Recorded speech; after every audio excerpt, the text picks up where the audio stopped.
Acara plenary session ini akan dipandu oleh moderator kita yang terhormat Profesor Dr. I. Dewa Gede Ugrasena, spesialis anak konsultan. Sebelumnya saya akan membacakan CV singkat dari moderator terlebih dahulu. Profesor Dr. I. Dewa Ugrasena, spesialis anak konsultan, lahir tanggal 21 Desember 1956. Beliau sekarang bekerja sebagai staf di Departemen Ilmu Kesehatan Anak RSUD Dr. Sutomo, Fakultas Kedokteran Universitas Airlangga. Baiklah, kepada moderator kami persilahkan dengan hormat. Ya, baik. Terima kasih pada pembawa acara Dr. Nadia Salsabila. Terima kasih. Baiklah, kita menginjak ke acara berikutnya di dalam acara Medical Studium Generale dari 2022 dari Ikatan Dokter Indonesia. Sebelum saya memulai, pertama-tama saya ucapkan terima kasih kepada Ketua Umum Pengurus Besar Ikatan Dokter Indonesia, Dr. Daeng M. Fakih, SHMA. Kemudian yang saya hormati juga Ketua Pengurus Pusat Ikatan Dokter Anak Indonesia, Dr. Piprim. Hari ini kita akan lanjutkan acara di dalam plenary session, seperti yang sudah disampaikan tadi oleh pembawa acara, bahwa topik hari ini adalah bagaimana peran dari dokter umum ya, di dalam hal melihat perkembangan anak. Jadi, the role of general practitioner in children development. Hari ini kita berhadapan dengan dua pembicara yang sudah tidak asing lagi, saya kira. Yang pertama nanti akan disampaikan oleh Prof. Herini. Beliau sudah sangat terkenal dari UGM. Dengan judul topiknya adalah mengenai congenital rubella syndrome. Jadi yang berhubungan dengan kelainan kongenital. Jadi infeksi kongenital TORS. Jadi toxoplasmosis, cytomegalovirus, dan sindroma rubella. Nanti yang kedua adalah Dr. Irawan Mahmud Atmaja. Beliau akan membawakan topik dengan judul epilepsi pada anak. Kurikulum vitae sudah disampaikan tadi. Baiklah, kita mulai kepada pembicara pertama. Saya persilahkan Prof. Herini, monggo Prof. Terima kasih Prof. Ugrasena. Saya akan share.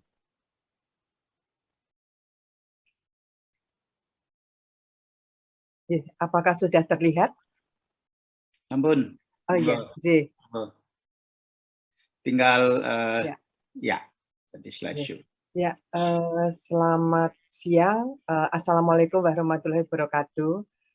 Pertama-tama saya ucapkan terima kasih kepada panitia yang sudah mengizinkan saya untuk menyampaikan materi dengan topik congenital rubella syndrome. Mohon maaf Prof. Ugrasena karena waktunya terbatas sehingga kami hanya mengambil salah satu topik yang saat ini memang termasuk yang akan dilakukan eliminasi di Indonesia. Ini mungkin sedikit untuk kurikulum vitae, saya kira tidak perlu saya bacakan. Kemudian outline yang akan saya sampaikan yaitu mengenai etiologi, epidemiologi, manifestasi klinis, tata laksana, pencegahan, surveillance CRS itu sendiri, dan rencana eliminasi campak rubella dan CRS di Indonesia. Seperti kita ketahui bersama, mungkin ini teman-teman dokter, khususnya dokter umum tentunya yang cukup banyak mengikuti acara ini, maupun juga dokter spesialis anak, sudah cukup mengenal congenital rubella syndrome, di mana penyebabnya adalah virus rubella yang termasuk di dalam famili Togaviridae dengan genus Rubivirus. Kita melihat seolah-olah gambar untuk penyebabnya itu sama ya, semua virus memang demikian yang saat ini kita selalu kita lihat adalah COVID. Kok gambarnya sama? Ya memang gambarannya seperti ini. Dan infeksi pada awal kehamilan itu paling berbahaya, yaitu pada kehamilan kurang dari 12 minggu, di mana akan bisa menyebabkan lahir mati, prematur maupun abortus. Kemudian manifestasi klinis atau organ yang terserang tergantung usia kehamilan saat infeksi. Apabila bayi tetap lahir hidup akan terjadi cacat berat. Kita bisa melihat pada gambar di sebelah ini bayi yang lahir dengan congenital rubella syndrome yang biasanya juga yang terlihat dengan mata kita sebelum ada pemeriksaan yang lebih jauh itu kemungkinannya adalah mikrosefali dan trombositopeni. Itu yang paling nampak meskipun nanti setelah kita periksa ternyata beberapa organ terlibat. Nah, di sini kita bisa membedakan untuk ibu hamil yang tertular dari anak yang mengalami rubella. Ini tertular, ibu ini akan mengalami rubella yang aquisita, sedangkan ibu ini kemudian melahirkan akan terjadi rubella sindrom atau congenital rubella syndrome, di mana gejala yang sering kita temukan adalah mikrosefal, kemudian kelainan jantung, antara lain PDA, tetapi bisa juga yang lainnya seperti ASD, VSD, ventricle septal defect, maupun pulmonal stenosis. Ini 4 kelainan jantung yang sering terjadi pada anak dengan CRS. Meskipun tidak terjadi bersamaan, mungkin hanya salah satu dari keempat kelainan jantung yang bisa kita temukan. Kemudian katarak ini juga banyak sekali terjadi, dan untuk CRS tentunya kita bekerja sama dengan dokter mata, dokter jantung. Terus satu lagi adalah gangguan pendengaran, di mana kita melihat risiko yang terjadi pada ibu hamil jika ibu hamil itu tertular pada umur kehamilan 2-10 minggu, itu akan terjadi CRS cukup tinggi, 90%, 11-12 minggu 34%, 13-16 minggu 17%, dan 17-18% 3%. Kalau sudah 19 minggu ke atas memang kemungkinannya kecil, jadi memang yang betul-betul perlu perhatian adalah pada kehamilan sampai sekitar umur kehamilan 18 minggu. Kemudian mengenai epidemiologi, itu kita beberapa referensi menyebutkan negara-negara Eropa, Pasifik Barat, Pan Amerika itu sudah mencapai eliminasi rubella setelah berhasilnya vaksinasi di beberapa negara tersebut. Kemudian kita yang berada di daerah Asia Tenggara itu cakupan vaksinasinya belum terlalu tinggi. Bahkan pada masa pandemi COVID saat ini betul-betul sangat menurun, sehingga KLB campak rubella terjadi di mana-mana saat ini. Jadi memang kita cukup prihatin ya, memang dampak dari COVID itu luar biasa mengenai segala hal. Dan tentunya kalau cakupan vaksinasi itu kurang mengakibatkan bergesernya kasus rubella pada dewasa muda, yang mana ibu-ibu ini nanti hamil sehingga kemungkinan terkena rubella, kasus CRS akan meningkat. Sementara tipe virus rubella yang ditemukan di dunia ini ada beberapa tipe, cukup banyak tipe. Tipe yang terbanyak di dunia adalah 1E, 1G, 1C, dan 2B. Sedangkan di Indonesia pernah kita temukan 1E dan 2B, kami juga menemukan dari CRS. Kalau ini dari rubella aquisita, kami menemukan 1E, sekarang sedang submit untuk bisa dipublikasi internasional. Ini kita melihat phylogenetic analysis dari rubella virus yang saya sampaikan tadi, beberapa tipe yang ada di dunia, berbagai belahan dunia itu memang berbeda-beda. Dari phylogenetic analysis ini kita bisa menentukan yang paling dekat dengan yang kita temukan dari pemeriksaan PCR yang kita lakukan atau genotype dari virus rubella. Nanti mana kita akan menentukan di suatu negara itu akan terrealisasi atau terdapat tipe yang mana.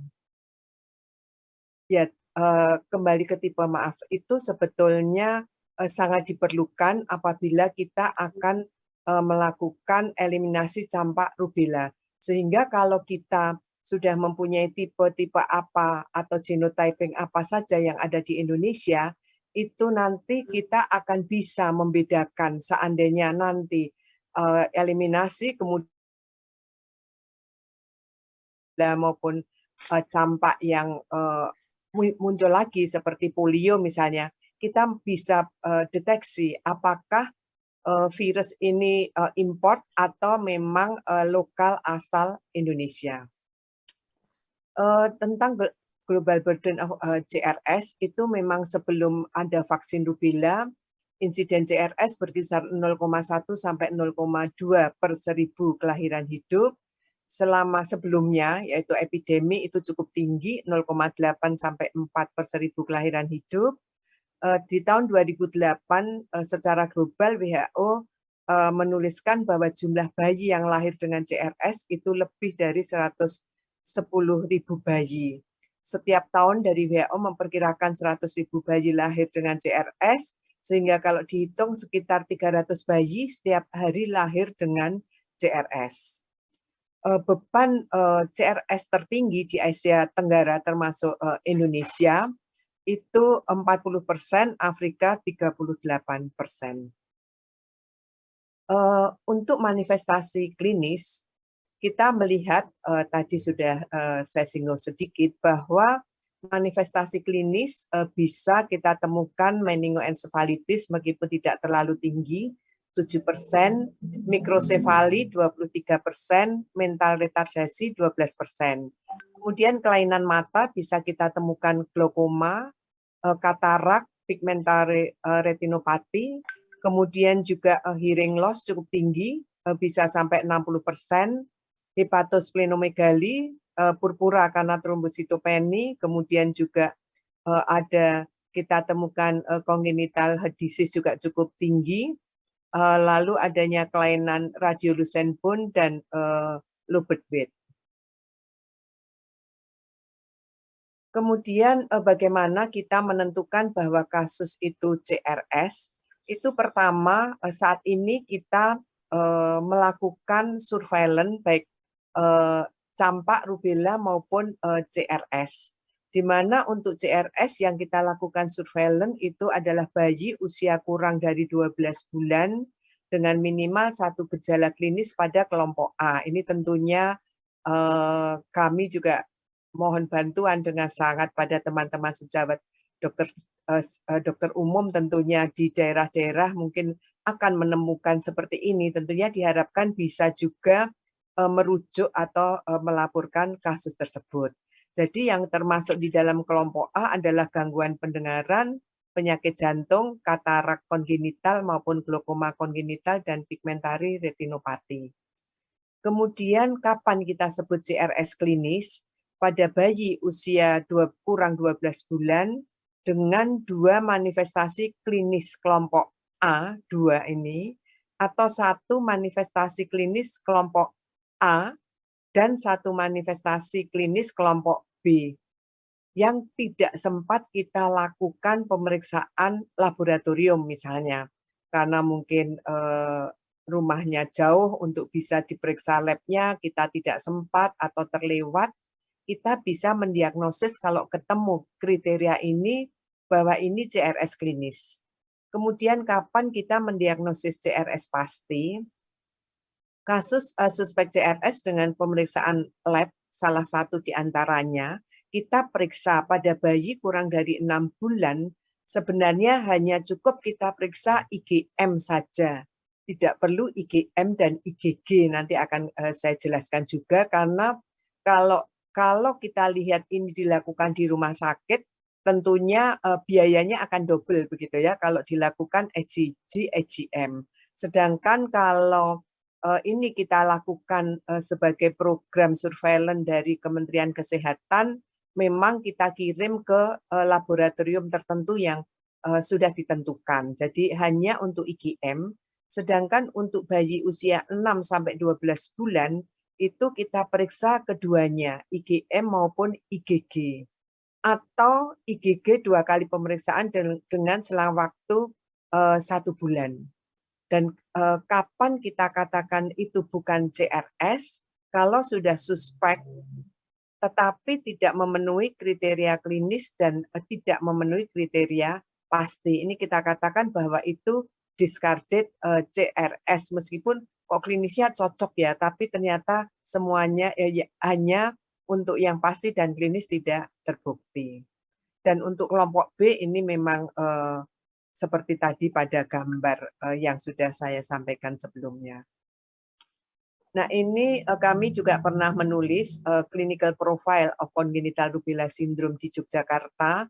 Sebetulnya ini terbit pada tahun 2008. Sudah lama sebetulnya menuliskan ini, melihat ini ya. Jadi kita melihat retrospektif sehingga banyak yang ini pemeriksaannya yang retrospektif begitu. Jadi kami membuka rekam medik dan banyak memang yang lolos ya. Jadi dari sini kita ketahui ternyata kita mencurigai suspek tetapi tidak berpikir dan kalau itu CRS dan tidak dilakukan pemeriksaan serologi, sehingga yang untuk confirm tidak terlalu banyak, tetapi untuk yang klinis ini cukup banyak. Jadi yang di sini dengan kelainan congenital heart disease dan sebagainya cukup banyak, hanya tidak dilakukan pemeriksaan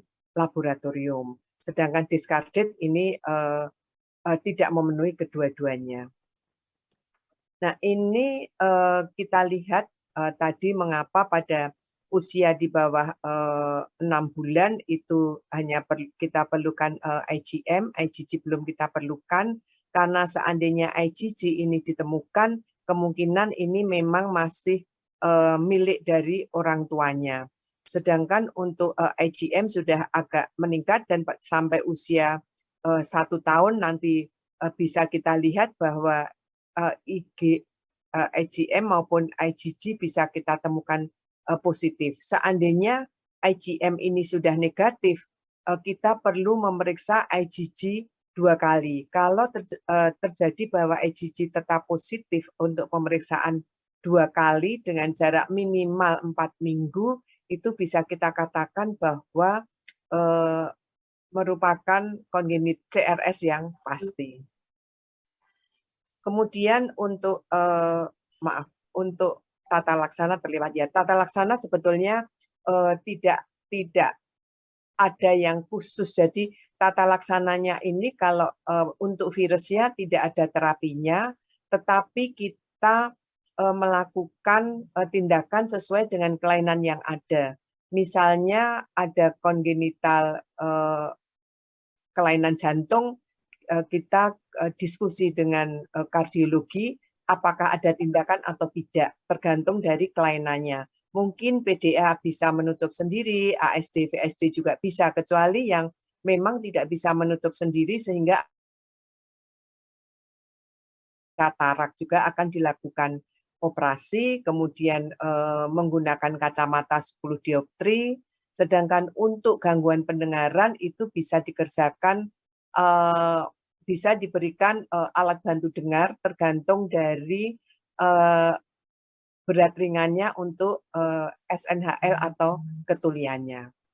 Kemudian untuk kita pencegahannya, tentunya utamanya untuk ibu hamil dan anak ini, jadi memang diperlukan isolasi, kemudian petugas kesehatan yang merawat pasien harus sudah diimunisasi rubella, hindari kontak dengan ibu hamil, dan hanya sekitar 50% saja ibu hamil yang terinfeksi rubella mempunyai gejala. Jadi kalau kita retrospektif menanyakan, Bu, waktu hamil apakah pernah demam atau ada ruam merah, cukup banyak yang mengatakan tidak ada gejala sama sekali. Mungkin memang asimptomatik begitu ya, ibu ini mengalami infeksi tetapi tidak bergejala. Kemudian di sini kalau kita kaitkan dengan penularan tadi, kita melihat bahwa virus itu masih ada sampai sekitar usia bayi itu 1 tahun, yang makin lama makin menurun. Usia 1 bulan dikatakan 80%, 1 sampai 4 bulan 62%, 5 sampai 8 bulan 33%, dan seterusnya. Jadi di sini sebetulnya virus rubella tersebut masih sangat infeksius dan bisa menularkan. Nah, di sini untuk imunologinya, mekanisme respon kekebalan pada CRS berbeda dengan rubella atau penyakit virus yang lainnya. Saat dilahirkan, serum bayi dengan CRS mengandung IgG spesifik yang dibawa dari ibunya. Ini sesuai yang tadi pada gambar. Kemudian IgG spesifik rubella maternal ini bisa ditemukan yang lama-lama akan menurun. Oleh karena itu, untuk mendiagnosis infeksi rubella kongenital pada bayi, yang awal kita menggunakan IgM spesifik rubella. Nah, ini juga pencegahan. Kita tahu bahwa imunisasi MR atau MMR itu diberikan untuk 3 kali pada usia 9 bulan, diulang 18 bulan, dan diulang lagi di usia 5-7 tahun atau pada bulan imunisasi anak sekolah. Di mana untuk MR ini sudah kita mulai secara nasional untuk Jawa tahun 2017 dan luar Jawa 2018. Kemudian untuk surveillance CRS sendiri, jadi ini saya kira juga nanti kami sekali lagi mohon bantuan dokter umum, terutama untuk remote area yang mungkin awal-awal tidak terdeteksi, harapannya nanti akan bisa terdeteksi. Ini juga terlihat menggunakan alat bantu dengar, dan setelah operasi beberapa bayi menggunakan kacamata. Nah, ini di Indonesia ada 18 rumah sakit sentinel. Jadi untuk teman sejawat dokter yang tergantung di wilayah mana, ini ada rumah sakit sentinel yang melakukan pemeriksaan untuk surveillance CRS. Mengapa baru 18 rumah sakit? Ini pun juga berkembang. Sebelumnya hanya 13 rumah sakit yang dimulai tahun 2015, dan pada 2019 ini menjadi 18 rumah sakit. Jadi cukup banyak. Ini teman sejawat bisa merujuk seandainya ada kecurigaan ke suspek CRS. Oh ya, maaf. Ini yang perlu juga diketahui, meskipun beberapa rumah sakit bisa melakukan, tetapi saat ini memang untuk laboratorium nasionalnya itu memang belum terlalu banyak. Jadi sementara ini ada 4 dan akan ditambah 3. 4 ini ada di Jakarta, kemudian di Bandung, di Jogja, dan di Surabaya.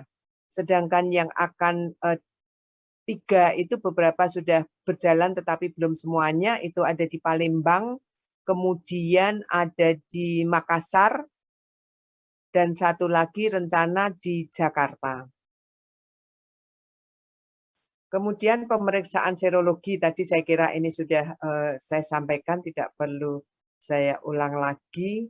Hanya saja memang yang penting diperhatikan kalau terlalu dini, kurang 1 bulan kita periksa, kadang-kadang IgM-nya juga belum muncul, sehingga kalau kita periksa terlalu awal masih negatif, perlu kita ulang IgM-nya pada usia 1-6 bulan tadi. Mungkin minimal jarak 4 minggu dari pemeriksaan yang pertama sebelum usia 1 bulan. Misalnya diperiksa 2 minggu, bisa diperiksa lagi pada usia 6 minggu atau lebih. Kemudian ini diagram pemeriksaan untuk suspek usia 6 bulan. Tadi sebetulnya juga secara ringkas ada misalnya diambil sampel darah, ini tidak diambil, ini diambil. Sehingga kalau kurang dari 1 bulan IgM positif, ini CRS pasti. Kalau di sini lebih ya, kalau negatif bukan CRS, tapi ulangi tes tadi ya. Di sini IgM positif, ini CRS pasti. Sampel darah tidak terambil, itu tadi ya, bisa kita diagnosisnya hanya sampai CRS klinis. Kemudian ini untuk usia 6 sampai 12 bulan tergantung apakah sampel darah terambil atau tidak. Kalau ini positif semuanya CRS pasti. Kalau yang positif hanya IgM, IgG negatif, ini bukan CRS. Mungkin seandainya rubella klinisnya mungkin akuisita, bukan kongenital.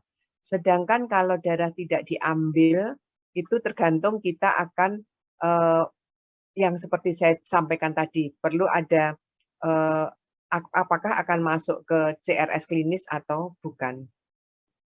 Nah, ini ada formulir investigasi dari Kementerian Kesehatan yang biasanya kita bersama-sama dengan dokter mata, THT maupun dokter anak dari berbagai disiplin yang divisi yang terkait, bisa jantung, bisa tumbuh kembang, bisa perinatologi, neurologi, dan yang lainnya yang menemukan atau terlibat ke surveillance CRS. Nah, ini juga pernah kami tulis pada tahun 2017 juga, hospital based surveillance rubella syndrome, ini kami lakukan, di mana ini kami lakukan mendapat mandat dari WHO waktu itu untuk melakukan surveillance ini sebagai dasar dilakukan surveillance CRS di Indonesia pada tahun 2015. Jadi ini kami lakukan 2013. Di sini bahwa sindrom rubella kongenital memiliki konsekuensi serius pada bayi akibat infeksi virus rubella selama kehamilan. Insiden CRS di sebagian besar negara maju telah sangat menurun dan vaksin rubella belum diimplementasikan di banyak negara berkembang. Nah, ini juga publikasi kami yang terakhir, kami membandingkan antara sebelum campaign MR di tahun 2017 dan setelahnya. Kita melihat kami konsisten di dalam surveillance, surveillance kami cukup tinggi, tetapi kita lihat untuk CRS pasti itu dari waktu ke waktu terlihat penurunan yang signifikan sampai di tahun 2020. Ini untuk target CRS itu memang pada masa pandemi, di awal pandemi mungkin masih cukup tinggi, ini untuk bulan Januari, Februari, Maret, begitu pandemi memang turun, kemudian di 2021 juga sangat turun, tidak mencapai target 1/10.000 kelahiran hidup. Kemudian untuk eliminasi campak rubella, ini kita untuk Indonesia merencanakan dari awal bahwa kita di tahun 2022, jadi harusnya tahun ini, itu enterotip. Cuma kita enterotipnya ini apakah akan melihat situasi saat ini KLB terjadi di mana-mana memang agak berat. Tetapi dari Kementerian Kesehatan sudah merencanakan akan ada lagi bulan imunisasi campak rubella atau bulan imunisasi anak nasional di tahun ini, hanya waktunya bulannya belum kita tentukan, seperti campaign di tahun 2017 dan 2018. Hanya kami agak merubah strategi untuk tahun ini, meskipun dalam 1 tahun seluruh Indonesia, tetapi yang akan kita dahulukan di luar Jawa dulu, baru tahap berikutnya di Jawa.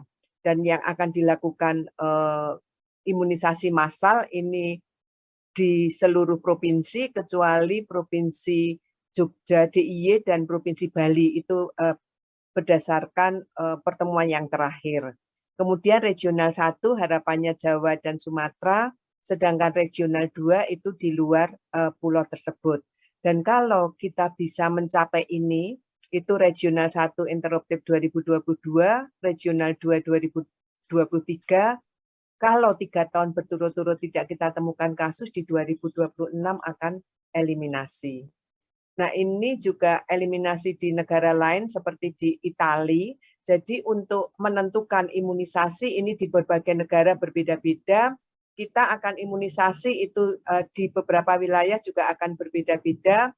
Untuk luar Jawa rata-rata sampai 15 tahun, untuk Jawa rata-rata sampai 5 tahun yang akan dilakukan imunisasi. Ini di Italia, cakupan vaksin pada remaja 16 tahun dan seterusnya.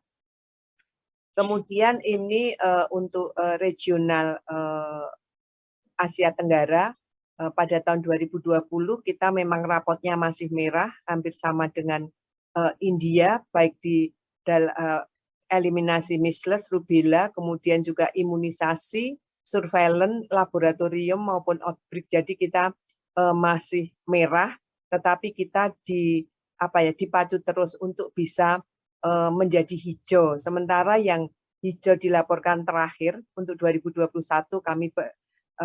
kami belum mengadakan pertemuan lagi untuk Asia Tenggara. Ini untuk Bhutan, DPR Korea, sementara sudah banyak yang hijau, Maldives juga, Sri Lanka juga.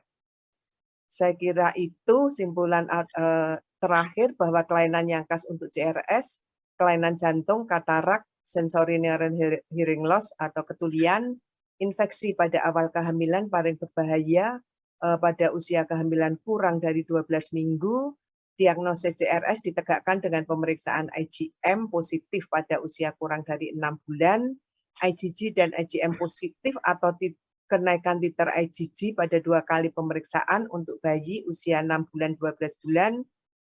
Kemudian CRS adalah satu-satu infeksi kongenital yang dapat dicegah dengan imunisasi MR atau MMR dan merupakan masalah kesehatan masyarakat yang penting, baik secara global maupun di Indonesia. Target eliminasi campak rubella CRS di Indonesia pada tahun 2026. Saya kira itu yang bisa saya sampaikan. Terima kasih atas perhatiannya. Waktu saya kembalikan kepada moderator, Prof. Ugrasena. Terima kasih. Wassalamualaikum warahmatullahi wabarakatuh.